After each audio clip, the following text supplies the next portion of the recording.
Alright, let's dive into a question that gets tossed around a lot. What's the absolute best revolver cartridge out there? Now, I'm not talking about those hand cannons. You see that look like they belong on a tank. You know, the bazooka-length revolvers. Maybe even tricked out with a bipod, like some I spotted at SHOT Show this year. Nope. The kind of revolvers we're discussing are the everyday, ordinary size ones you'd actually carry in a holster or keep handy in a nightstand drawer. So, buckle up. Because here's my take on the top revolver cartridges for keeping you safe.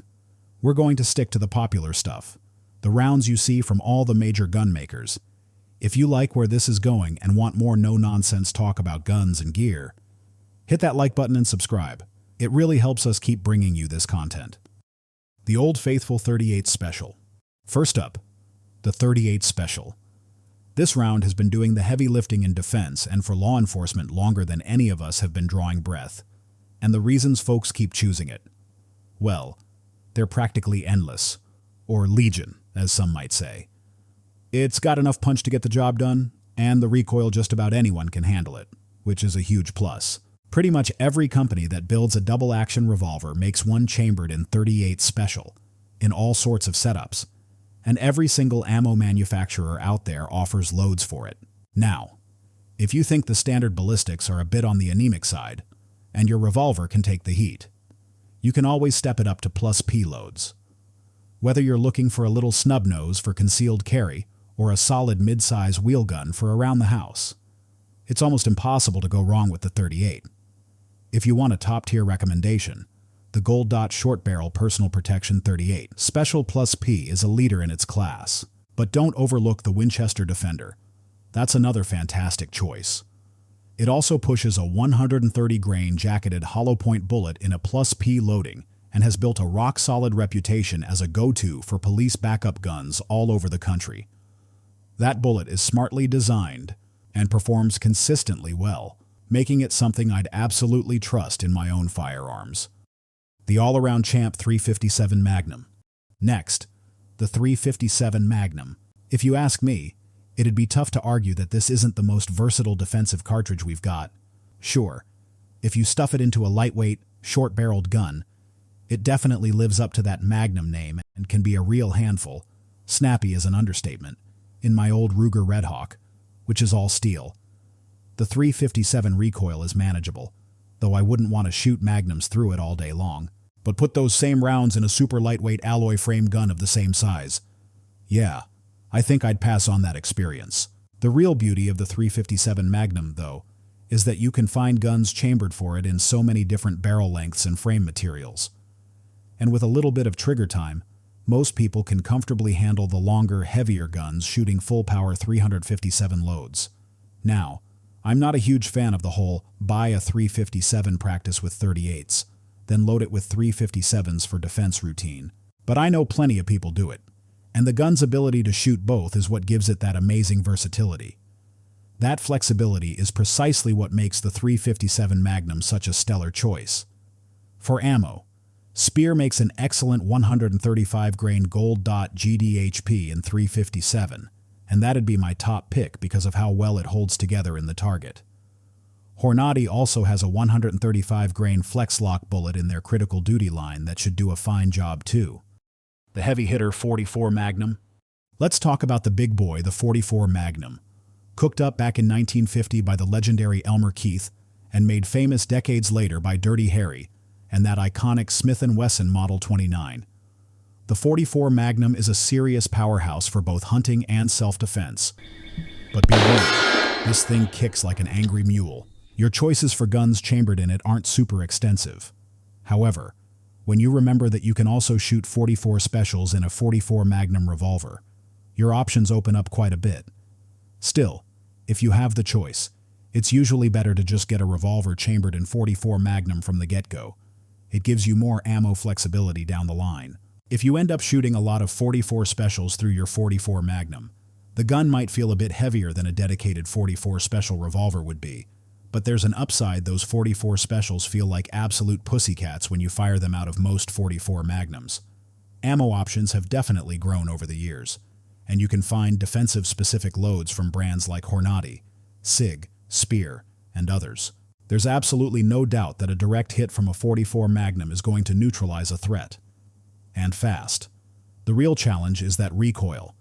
For an average shooter, this ferocious round produces a lot of kick.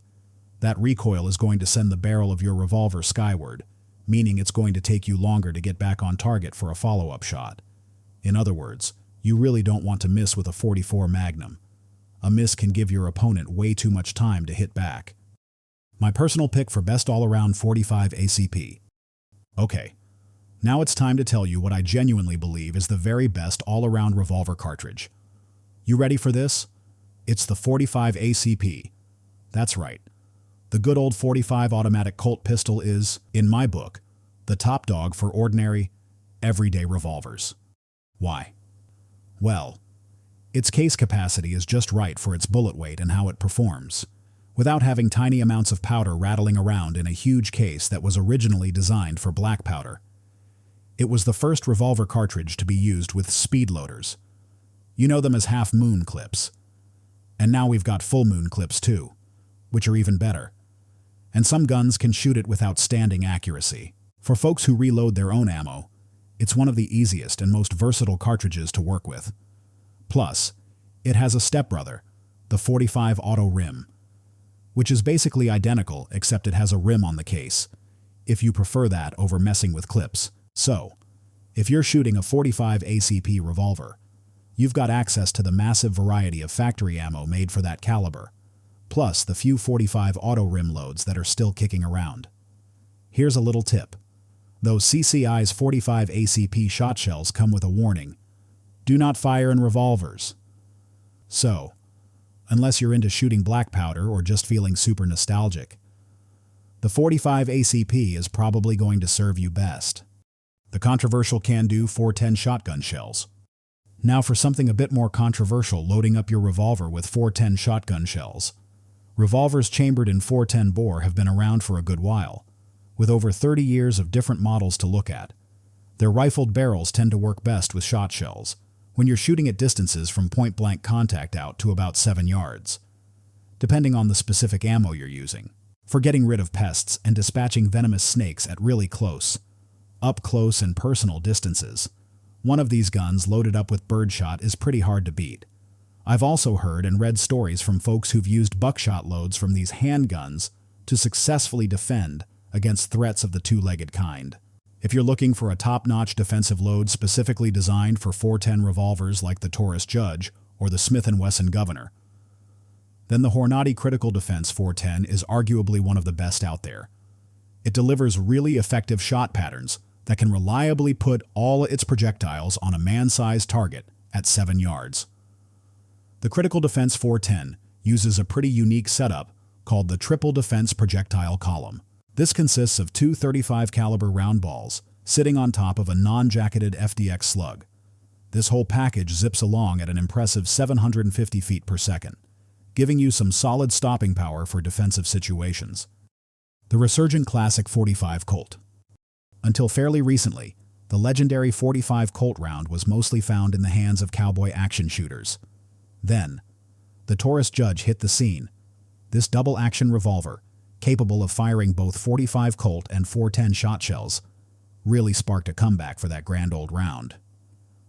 Besides the Judge, nowadays you've got options like the Smith & Wesson Governor, the Smith & Wesson Model 25 and the Ruger Red Hawk all chambered for it. These are all beefier guns, and in them, that good old Colt is a breeze to manage, and just as effective as it's been since the late 1800s. If I'm hand-loading for it, my favorite bullet is Lee's 200-grain radiused flat-nosed bullet.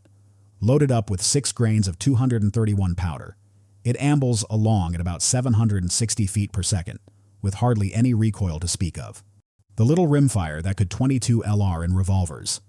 Now, while it's not traditionally thought of as a self-defense caliber, the 22 LR has actually gained some traction among folks who appreciate its super low recoil and how easy it is to shoot.